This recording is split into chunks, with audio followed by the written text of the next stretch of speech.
मैं अपने धर्म से जुड़े रहना चाहता हूँ, इसलिए मैंने ये कॉलेज को चुना। हमें व्याकरण है, ज्योतिष है, साहित्य है, आगे दर्शन है। श्रीमद् भागवत गीता पढ़ाई जाती है? जी बिल्कुल मैम। आत्मा अमर है, ना इसे कोई भीगा जा सकता है, ना इसे काटा जा सकता है और ना इसे कोई जलाया जा सकता है। एसडी कॉलेज में सेंटर बन गया, फिर गवर्नमेंट कॉलेज में सेंटर। हाँ जी। पंजाब में वैसे अगर देखा जाए तो धर्म का प्रचार प्रसार तो बहुत होता है, लेकिन संस्कृत भाषा को महत्व नहीं दिया जाता। नमस्कार, आप देख रहे हैं जीबीसी अपडेट। मैं हूं आपके साथ मुस्कान सिंह। जैसा कि हम सभी को पता है कि जो सनातन धर्म है वो बहुत पुराना धर्म है और कहीं ना कहीं मुझे ऐसा लगता है कि हम जो सनातनी हैं, जो हिंदू हैं, वो कहीं ना कहीं अपने धर्म को, अपनी संस्कृति को, अपने भाषा को भूल रहे हैं। जी हाँ, क्योंकि अगर हम आजकल की जनरेशन की बात करें, आजकल के बच्चों की बात करें, तो कहीं ना कहीं उन्हें अपने धर्म के बारे में, अपनी संस्कृति के बारे में, अपने इतिहास के बारे में नहीं पता है। लेकिन होशियारपुर में एक कॉलेज ऐसा भी है जिसने सनातन धर्म को, सनातन धर्म की संस्कृति को सजो के रखा है। जी हाँ, मैं बात कर रही हूँ श्री सनातन धर्म संस्कृति कॉलेज होशियारपुर की, जहाँ पर बच्चों को धार्मिक के साथ साथ सांस्कृतिक ज्ञान भी दिया जाता है और यहाँ पर बच्चों को संस्कृत पढ़ाया जाता है। और जैसा कि हम सभी को पता है कि देश विदेशों में जो श्रीमद् भागवत गीता है, सबको पता है कि कितनी पवित्र चीज़ है वो, और श्रीमद् भागवत गीता का ज्ञान देश विदेशों में स्कूलों में बच्चों को दिया जा रहा है। लेकिन जो हमारा भारत है, वहाँ पर कहीं ना कहीं बहुत सारे स्कूल हैं जिसमें श्रीमद् भागवत को छोड़कर मुगलों का इतिहास पढ़ाया जाता है। लेकिन जैसा कि मैंने आपको बताया कि श्री सनातन धर्म संस्कृति कॉलेज, जिसने भारत की संस्कृति को, इतिहास को सजो कर रखा है, यहाँ पर श्रीमद् भागवत गीता का ज्ञान दिया जाता है, संस्कृत पढ़ाई जाती है। तो आइए इनसे बात करते हैं और जानते हैं अपने इतिहास को, अपनी संस्कृति को, कि कैसे इन लोगों ने जो भारत का इतिहास है, संस्कृति है, सनातन धर्म है, उसे सजो के रखा है। तो बने रहिए जीबीसी अपडेट के साथ। क्या नाम है आपका? मेरा नाम हिमांशु शर्मा है। कॉलेज का नाम मेरे श्री सनातन धर्म संस्कृत कॉलेज है। क्या सोचकर आपने ये कॉलेज ज्वाइन किया? क्योंकि आजकल के जो बच्चे हैं उनका मेन मोटिव होता है इंजीनियर, डॉक्टर, साइंटिस्ट एक्सेट्रा। तो आपने क्या सोचकर ये कॉलेज ज्वाइन किया? मेरा शुरू से ध्यान धार्मिक कर्मों में था और मैं इस और जानना चाहता था और संस्कृत के बारे में। मैं अपने धर्म से जुड़े रहना चाहता हूँ, इसलिए मैंने ये कॉलेज को चुना। ओके, आपका क्या नाम है? मेरे दिनेश शर्मा। दिनेश। हाँ जी। दिनेश, कितना टाइम हो गया आपको इस कॉलेज में? 4 साल। 4 साल। हाँ जी। दिनेश, सबसे पहले तो मैं ये जानना चाहूँगी कि मुझे ऐसा लगता है कि कहीं ना कहीं जो अपना सनातन धर्म है वो पीछे छूट रहा है, क्योंकि आजकल के जो बच्चे हैं उन्हें अपने सनातन धर्म के बारे में इतना नहीं पता है। जो वो लोग हैं वो जो बाहर के बॉलीवुड, हॉलीवुड के जो कल्चर्स हैं उन्हें ज़्यादा अपना रहे हैं। सो इस पर आपकी क्या राय है? मैम, मेरे घर से सारे इसी बिलोंग करते हैं ना, पंडित ये सारे, तो इसलिए मैं इस लाइन में आया हूँ कि पंडित का काम करने आगे, इसलिए इस लाइन साइड आया हूँ। और आगे हमें चाहिए कि सारे इस साइड आए, जुड़ने चाहिए धार्मिक के साथ। ओके, सो ये स्टडी कंप्लीट करने के बाद आगे का क्या प्लान है? आगे आचार्य करने, पंडित। हाँ जी। कौन कौन से सब्जेक्ट हैं आपको? हमें व्याकरण है, ज्योतिष है, साहित्य है, आगे दर्शन है। श्रीमद् भागवत गीता पढ़ाई जाती है? हाँ जी। क्या नाम है आपका? मेरा नाम रिंकू शर्मा। कौन कौन से सब्जेक्ट आपको पढ़ाए जाते हैं? ज्योतिष, व्याकरण, साहित्य, वेद वगैरह, ये सारे सब्जेक्ट हम लोग को लगे हैं। श्रीमद् भागवत गीता पढ़ाई जाती है? जी बिल्कुल मैम। पढ़ा है आपने? जी पढ़ा है। क्या नाम है आपका? अक्षित शर्मा। अक्षित, कौन कौन से सब्जेक्ट आपको लगे हैं? साहित्य, व्याकरण, दर्शन, हिंदी, संस्कृत और आगे कर्मकांड के आगे जो आगे हमें यूजफुल होता है। अच्छा, तो आप मुझे श्रीमद् भागवत के कुछ सार कुछ सुना सकते हैं कुछ? हाँ जी। नैनम छिदन्ति शस्त्राणि नैनम दहति पावकः न चैनम क्लदन्त्यापो न शोष्यति मारुतः। अर्थात आत्मा अमर है, ना इसे कोई भीगा जा सकता है, ना इसे काटा जा सकता है और ना इसे कोई जलाया जा सकता है। ओके, अच्छा, सबसे बड़ी बात, आप लोग कहाँ से बिलोंग करते हैं? हम हिमाचल से भी हैं, हम कोई पंजाब से है, कोई बंगाल से है। हम दूर दूर से यहाँ पे आ रहे हैं। ज़्यादातर बच्चे कहाँ से हैं? ज़्यादातर बच्चे हिमाचल प्रदेश से हैं। हिमाचल प्रदेश। जी। तो जैसे कि आपकी स्टडी कंप्लीट होगी, उसके बाद आगे का, जैसे कि आप बता रहे कि आपने इसके आगे और स्टडी करनी है, सो आपको लगता है कि इसमें जॉब के स्कोप वगैरह हैं? जी, इसकी भी जॉब होती हैं, गवर्नमेंट जॉब होती हैं। संस्कृत के आगे टीचर लग सकते हैं, हिंदी के लग सकते हैं। यहाँ पे हिस्ट्री और पंजाबी भी है, हम हिस्ट्री और पंजाबी में भी कर सकते हैं टीचिंग लाइन में जॉब। और हम एस्ट्रोलॉजी भी बन सकते हैं, अपना बिजनेस भी कर सकते हैं। तो जॉब की कोई कमी नहीं है। उसके बाद आर्मी, JCO, हमारे पास बहुत स्कोप है। अच्छा, जैसा कि मुझे लगता है तो आप लोग को भी कहीं ना कहीं ये फील होता है कि जो आजकल के बच्चे हैं, जो जेनजी जनरेशन है, वो कहीं ना कहीं जो अपनी सनातन धर्म है उसे भूल रही है। जी वो भूल रहे हैं, क्योंकि हमारे पेरेंट्स जो हैं वो नहीं बच्चों को पढ़ा रहे, वो ही फ़ोन में खुबे हुए हैं। वो फ़ोन से बाहर निकलेंगे, काम से बाहर निकलेंगे, तभी बच्चों को बता पाएंगे अपने सनातन धर्म के बारे में। वो कहाँ से सीख लेंगे? तो कहीं ना कहीं ये गलती हमारे पेरेंट्स की है, जो बता नहीं पा रहे अपने बच्चों को। जी सो जैसा कि आप सभी को पता है कि जो हमारा सनातन धर्म है वो काफ़ी पुराना है, बहुत पुराना है, और जो संस्कृत है वो हमारी एक तरह से मातृभाषा है जिसे कह सकते हैं। और ज़्यादातर बच्चों को ये चीज़ पता नहीं है, और स्कूलों में भी कहीं ना कहीं जो संस्कृत है वो ऑप्शन बन के रह गया है कि अगर आपने करना है करो, नहीं करना है तो भी ठीक है। तो ऐसे टीचर्स को, जो बच्चे जिनको संस्कृत नहीं आता या सीखना नहीं चाहते हैं, या इनको इस बारे में पता ही नहीं है, उनको आप लोग क्या कहना चाहते हैं? यही कहना चाहेंगे, एक बार आप हमारे कॉलेज में आएँ, आप थोड़े दिन के लिए यहाँ रह के देखें और सुन के देखें, पढ़ के देखें, आपको बहुत फ़र्क महसूस होगा। क्योंकि संस्कृत सिर्फ भाषा नहीं है, ये जब आप संस्कृत बोलते हो तो आपका गले की जो बीमारियाँ वो भी ठीक होती हैं। इसके ऊपर रिसर्च की गई है, तो संस्कृत पढ़नी चाहिए सभी को। जी बहुत बहुत स्वागत है सर आपका जीबीसी अपडेट में।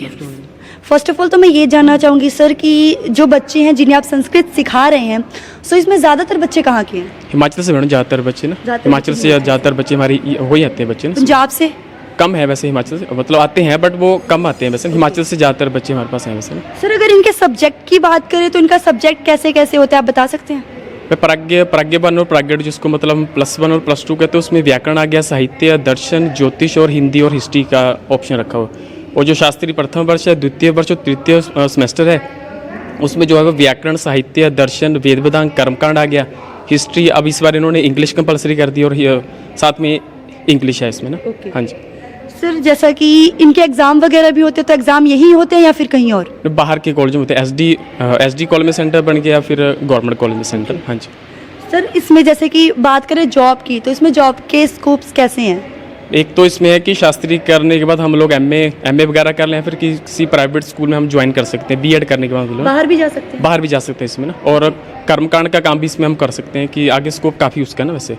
सर आपको कहीं ना कहीं ये लगता है कि पंजाब में या फिर और भी कई राज्य हैं जहाँ पर जो हम हैं वो अपनी सनातन धर्म से पिछड़ रहे हैं, संस्कृति से पिछड़ रहे हैं अपनी?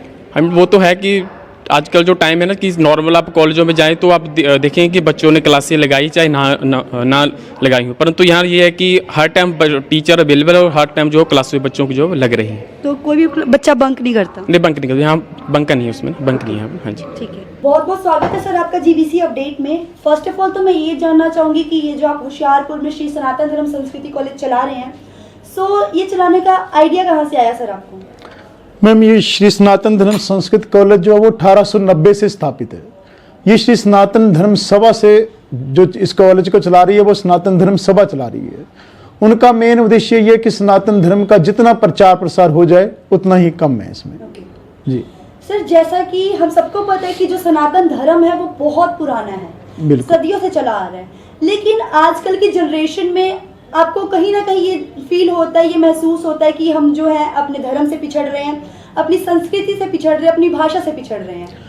मैम ये जो संस्कारों की बात की जाए तो संस्कार जो है वो घर से ही उत्पन्न होते हैं। बच्चा जब छोटा होता है उसको माँ बाप जो है वो उसको उंगली पकड़ के चलना सिखाते हैं। तो मैं ये कहता हूँ कि जब भी हम ऐसी बात आती है तो हम अपने घरों से ही संस्कार को चलाएं। कभी कभी ऐसा होता है कि हम कह देते हैं कि गुड मॉर्निंग, ठीक है, गुड इवनिंग, गुड नाइट, तो इन शब्दों को हम विराम देकर हम सुबह बच्चों को ये बुलाएं कि राम राम, ठीक है। सुबह भी, दोपहर को, शाम भी, जब भी बच्चा स्कूल जाता है, स्कूल से आता है, तो इन शब्दों का उच्चारण करे, राम राम का उच्चारण करे, तो इससे उसके मन में जो है उसकी बुद्धि भी तीव्र होगी और उसके मन में संस्कारों की उत्पत्ति होगी इसमें। सर जैसा कि हमने यहाँ पे टीचरों से बात की, बच्चों से बात की, तो जो ज़्यादातर बच्चे हैं वो हिमाचल से हैं।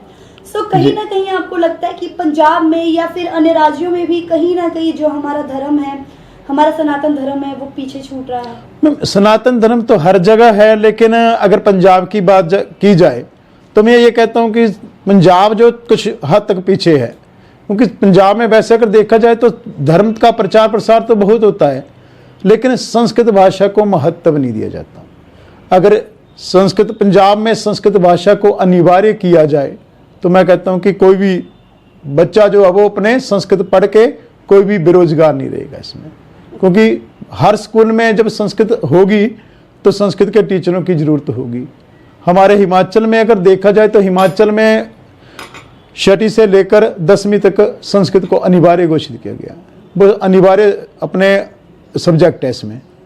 तो उसमें क्या होता है कि आगे पढ़कर बच्चा जो वो अपने शास्त्री करने के बाद बीएड करता है, बीएड करने के बाद या एमए कर ली, एमए के बाद वो सीधा अपने टीचिंग जॉब में चल जाता है इसमें, ठीक है। तो इसलिए हिमाचल में ज़्यादा स्कोप है इसमें टीचिंग लाइन का। सर जैसा कि हम सभी को पता है कि जो बाहर हैं, देश विदेश हैं, वहाँ पर श्रीमद् भागवत गीता पढ़ाई जा रही है, बच्चों को कंपलसरी किया जा रहा है, उन्हें श्रीमद् भागवत पढ़ाया जा रहा है, उसका ज्ञान दिया जा रहा है। लेकिन जो अपने देश में, अपने सनातन धर्म में कहीं ना कहीं जो स्कूल्स हैं उसमें अभी तक कितने स्कूल्स में श्रीमद् भागवत गीता नहीं लगी है, वहाँ पर मुगलों का इतिहास पढ़ाया जा रहा है। तो इस पर आपकी क्या राय है? मनु, अभी कुछ दिन पहले भी मेरी बात हुई थी।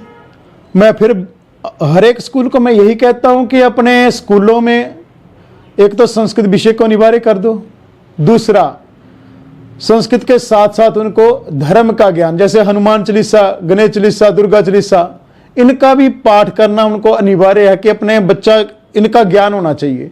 इसके साथ साथ श्रीमद् भागवत गीता का ज्ञान, क्योंकि मद् भागवत गीता में संपूर्ण ज्ञान है। और जब बच्चे को उनके प्रति स्कूलों में इस मद् भागवत गीता को पढ़ाया जाएगा, कॉलेजों में पढ़ाया जाएगा, तो बच्चे का जो मन है वो धार्मिक प्रवृत्तियों में लगेगा, ना कि नशा प्रवृत्ति में।